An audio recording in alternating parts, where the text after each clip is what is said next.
আইন পাশ করবেন, তাদের এটা মনে রাখতে হবে, তাদের এটা মনে রাখতে হবে জনগণ ওনাদেরকে ভোট দিয়ে পাশ করেছেন, কাজে জনগণের মতামত রক্ষা করা, মন রক্ষা করা, জনগণের এই মূল্যবোধ রক্ষা করা তাদের দায়িত্ব, তাদের দায়িত্ব। এই কথার চেয়ে বড় সত্য হলো তাদেরকে ক্ষমতা বসিয়েছেন আল্লাহ তাআলা।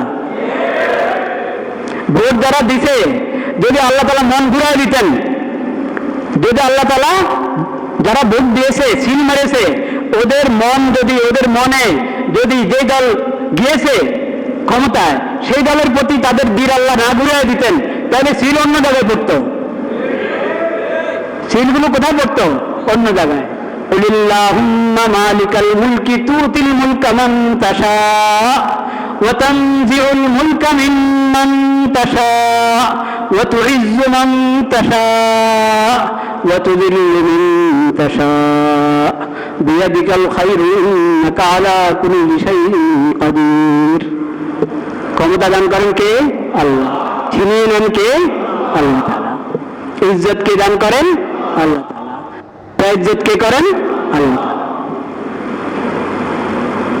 এই কথা মনে রাখতে হবে। তাহলে আসল জবাব জনগণের কাছে যেমন জবাব দিতে হবে, তারা ভোট দিয়ে এরকম জবাব দিতে হবে, তাদেরকে ভোট দেওয়ার জন্য আল্লাহ তাদের মন প্রস্তুত করে দিয়েছেন। সেই রব্বুল আলামিনকে ভুলে গেলে হবে? সেই রব্বুল আলামিনকে স্মরণ রাখতে হবে। সেই রব্বুল আলামিন যা হারাম করেছেন তা দেশের আইন হতে পারে না, সে সংসদ, সেটা সংসদে পাশ হতে পারে না। এটা মনে রাখতে হবে। এটা একটা স্বাভাবিক কথা, একেবারেই স্বাভাবিক কথা। এটা ভুলে গেলে তাহলে আমাদের হালাত কি হবে? কি হালাত হবে? ওয়ালা তাকুনু কাল্লাযীনা নাসুল্লাহা ফাআনসাহুম আনফুসাহুম। তাদের মতো হও না যারা আল্লাহকে ভুলে গেছে। আর আল্লাহকে ভুলে যাওয়ার কারণে তারা তাদেরকে ভুলিয়ে দিয়েছেন, তাদের নিজেদেরকেই, তারা নিজেদের কাছে তাদেরকে আল্লাহ তাআলা ভুলিয়ে দিয়েছেন। লা ইলাহা ইল্লাল্লাহ, লা ইলাহা ইল্লাল্লাহ, লা ইলাহা ইল্লাল্লাহ, আস্তাগফিরুল্লাহ, আস্তাগফিরুল্লাহ, আস্তাগফিরুল্লাহ আল্লাযী লা ইলাহা ইল্লা হুয়াল হাইয়ুল কাইয়্যুম ওয়া আতুবু ইলাইহি। ভাইরা আমার, দেখেন, সংস্কৃতি বিষয়ক মন্ত্রণালয়, এটাও বোঝা দরকার সংস্কৃতি কাকে বলে। যারা ইলম ওহী থেকে বঞ্চিত, যাদের আখিরাতের প্রতি বিশ্বাস নাই, যাদের ভবিষ্যৎ হলো কবরের রাত পর্যন্ত, কবর থেকে নিয়ে সামনের যেই ভবিষ্যৎ যেটা শুরু আছে শেষ নাই, সেই ভবিষ্যৎ সম্পর্কে তাদের ধারণা নাই, ওই ভবিষ্যতের উপরে যাদের ঈমান নাই, তাদের সংস্কৃতি আর মুসলিম উম্মতের সংস্কৃতি এক হবে? এক হওয়া সম্ভব? সম্ভব। তো আমাদের সংস্কৃতি বিষয়ক মন্ত্রণালয়কে প্রথমে বুঝতে হবে সংস্কৃতি কাকে বলে। দেশে অমুসলিমও আছে, দেশে অমুসলিমও আছে, যে অমুসলিমরা আছে তাদের সংস্কৃতি কি সেটা তাদের কাছ থেকে জেনে নেন।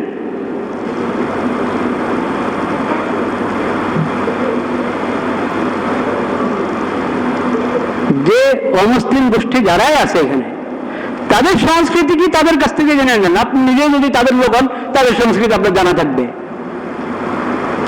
কিন্তু মুসলিম উম্মতের সংস্কৃতি কি, এটা তো ইসলামের কাছ থেকে জানতে হবে, এটা নবীজির সিরাত থেকে জানতে হবে, এটা সাহাবায়ে কেরামের তরিকা থেকে জানতে হবে, এটা আলেম ওলামার কাছে যাইতে হবে, ইমাম এবং খতিবদের কাছে যাইতে হবে, যাদেরকে মৌলবাদী মনে করেন তাদের কাছে যাইতে হবে।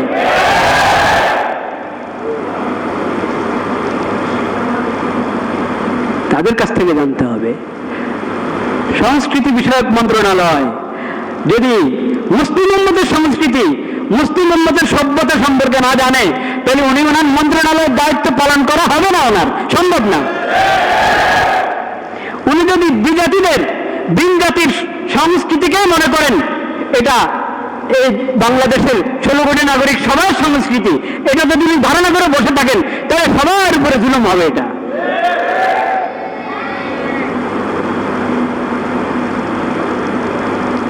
কেন কথাটা বললাম জানেন? কারণ আছে।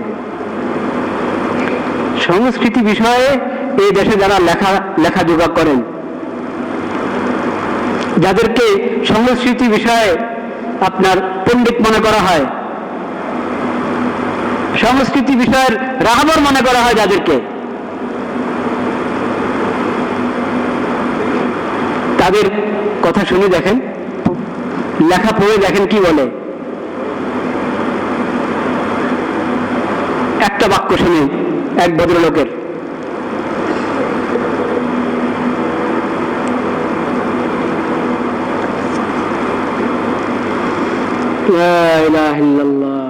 সংস্কৃতি কথা, মুতাহের হোসেন চৌধুরী এক ভদ্রলোক ছিলেন, বিভিন্ন অমুসলিম না, মানে মুসলিম হিসাবে পরিচিতি ছিল না, মুসলমান হিসাবে উনি মনে করতেন নিজেকে মুসলমান। ইসলাম সম্পর্কে জেনেছেন, শিখেছেন, গ্রহণ করেছেন, সে আরেক প্রসঙ্গ, কিন্তু নিজেকে মুসলিম মনে করতেন উনি। এখন কবরে চলে গেছেন, ইমানের হালাতে গিয়ে থাকলে আল্লাহ মাগফিরাত করেন, সেই দোয়া আমরা করব। কিন্তু কথা কি শুনুন, উনি বলেন ধর্ম সাধারণ লোকের কালচার। কবর বলবেন নাউজুবিল্লাহ, ধর্ম সাধারণ লোকের কালচার, আর কালচার শিক্ষিত মার্জিত লোকের ধর্ম। যারা শিক্ষিত লোক, মার্জিত লোক, হ্যাঁ, তাদের কালচারটা হলো ধর্ম। আর ধর্ম যারা করে সাধারণ মানুষ, হ্যাঁ, যাদের বুঝ বুদ্ধি নাই, হ্যাঁ, চাল চলন ঠিক নাই, ডান বাম বুঝে না, ওরা ধর্মকর্ম করে আর কি, বলেন নাউজুবিল্লাহ। তো এর মানে এই ভদ্রলোকরা সংস্কৃতি আর ধর্ম একটাকে আরেকটা বিপরীত দাঁড় করাচ্ছে না। এদের নিকট সংস্কৃতি ধর্মের বাইরে কোনো জিনিস, তবে ভালো হলো সংস্কৃতি, ধর্ম হলো সাধারণদের একটা।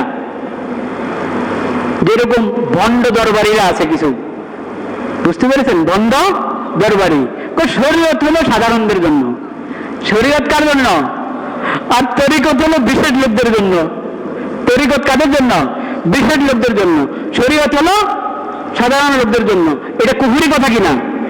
এটা আরেক কুফরি কথা। এই ধর্ম হলো সাধারণদের জন্য, আর কালচার হলো মার্জিত মানুষ, ভালো মানুষ যারা, তাদের কি সংস্কৃতি, হ্যাঁ, তাদের সংস্কৃতিটা হলো কি? তাদের ধর্ম। তো এর মানে হলো আল্লাহ যে ধর্ম দিয়েছেন ইসলাম, আল্লাহ ইসলামের যে শরীয়ত দান করেছেন, এই ভদ্রলোকরা ওটা গ্রহণ করবে না। ওটা গ্রহণ করলে তাদের ভদ্রতা শেষ হয়ে যাবে। আর যারা অভদ্র, এই সব অভদ্রদের জন্য হলো ধর্মকর্ম, বলেন নাউজুবিল্লাহ। এই কুফরি কথাকে যারা সংস্কৃতি নামে চালু করে, যারা এই ধরনের কুফরি কথা, এই ধরনের বেঈমানি কথা সংস্কৃতি নামে সমাজে বলে বেড়ায়, সমাজে চালু করে, সেটা কি সংস্কৃতি মন্ত্রণালয় হতে পারে? সেটা তো একটা সংস্কৃতির মন্ত্রণালয় হতে পারে না।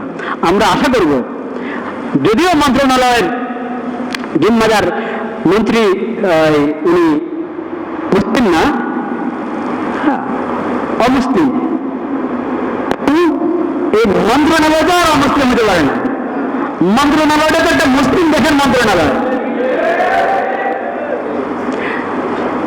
প্রধানমন্ত্রী, মাননীয় প্রধানমন্ত্রী সহ সকল দায়িত্বশীলদের এটা বলে রাখতে হবে, মুসলিম দেশের যে কোনো মন্ত্রণালয় ওটা ইসলামের অধীনে থাকবে, কোরআন সুন্নাহর অধীনে থাকবে, নবীজির সিরাতের অধীনে থাকবে।